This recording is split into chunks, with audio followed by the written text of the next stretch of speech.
बहू ने मेरी सारी उम्मीदों पर पानी डाल दिया। प्रकाश बाबू एक सरकारी पद पर थे। सरकारी नौकरी से रिटायर होकर आराम की जिंदगी बिता रहे थे। बेटी किंजल का विवाह अपने ही शहर के एक मिडिल क्लास परिवार में 3 साल पहले ही कर चुके थे। बेटा रवि एक प्राइवेट कंपनी में काम करता था और पत्नी सुनंदा सुगढ़ गृहिणी थी। पत्नी के संयोग से ही उन्होंने अपनी समिति आय में ही बच्चों को सेटल कर दिया और अपना मकान भी बना लिया था। अब वे रवि का विवाह करने के अपनी आखिरी जिम्मेदारी से मुक्त होना चाहते थे। बहू के संबंध में सुनंदा जी की एक विशेष इच्छा थी। अपने साथ उठने बैठने वालों के मुख से जब नौकरी वाली बहू की बातें सुनती थी तो सोचती थी कि काश मुझे भी नौकरी वाली बहू मिल जाए।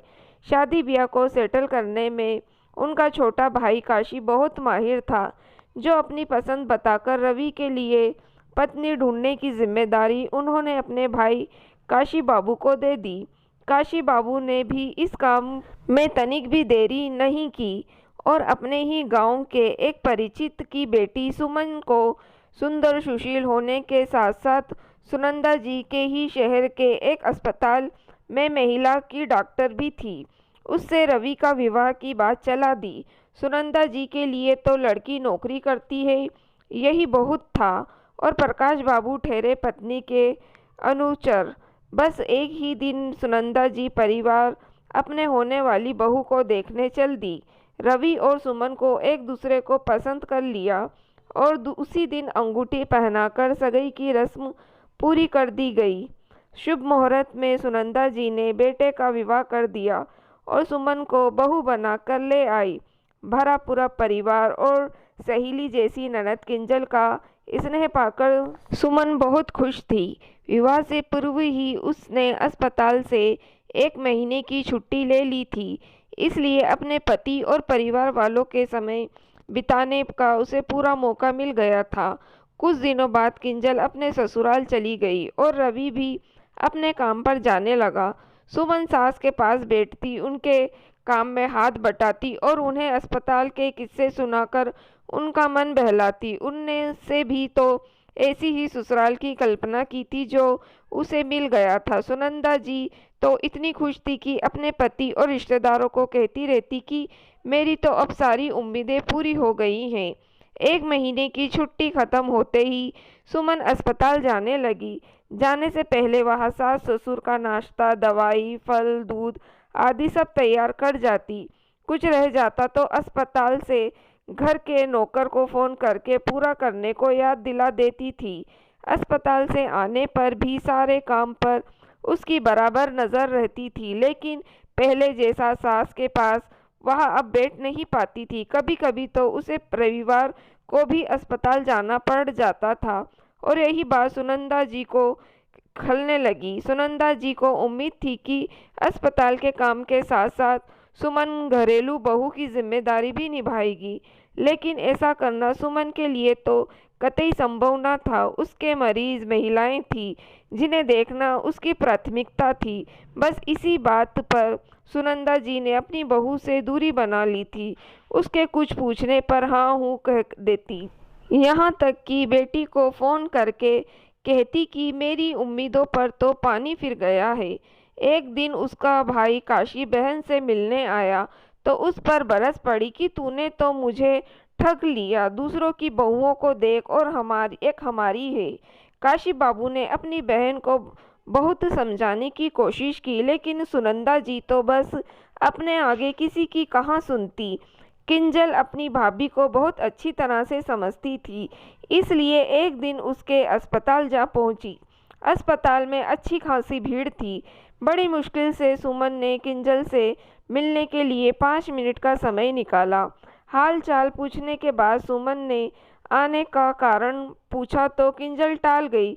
बोली यूं ही आपसे मिलने का दिल किया, कहकर वहां से लौट आई। उसने अपने पिता को फोन करके कहा कि भाभी दिन भर महिलाओं की सेवा में लगी रहती हैं और माँ है कि उनकी तुलना दूसरों से करके बेवजह कुढ़ती रहती है, जो उनकी सेहत के लिए ठीक नहीं है।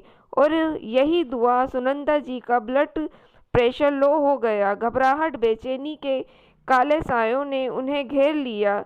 रवि ने तुरंत डॉक्टर को फ़ोन किया। चेकअप करने के बाद डॉक्टर ने उन्हें फुल रेस्ट करने और तनाव मुक्त रहने की सलाह दी। सुमन ने अस्पताल से कुछ दिनों की छुट्टी ले ली और सास की देखभाल में जुट गई।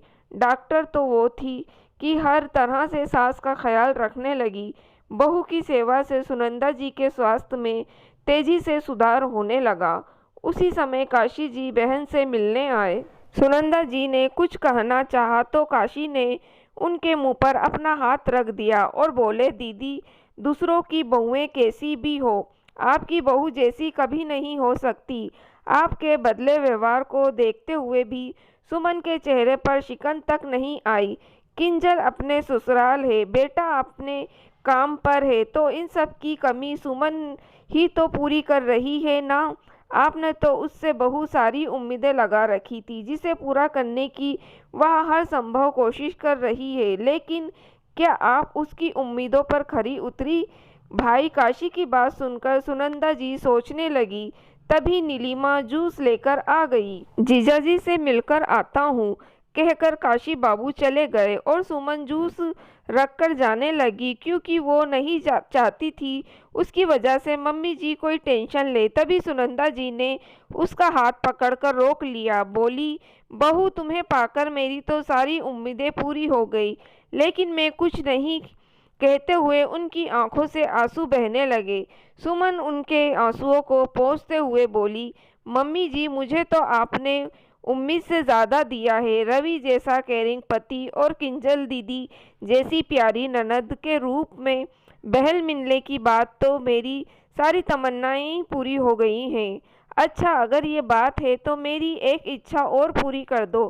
सुनंदा जी ने हंसते हुए कहा, आज्ञा दीजिए मम्मी जी, हमारे बीच आए जी शब्द को हटा दो। मम्मी जी नहीं, सिर्फ माँ कहो पूरे हक से। ये सुनकर सुमन माँ कहकर अपनी सास के गले लग गई।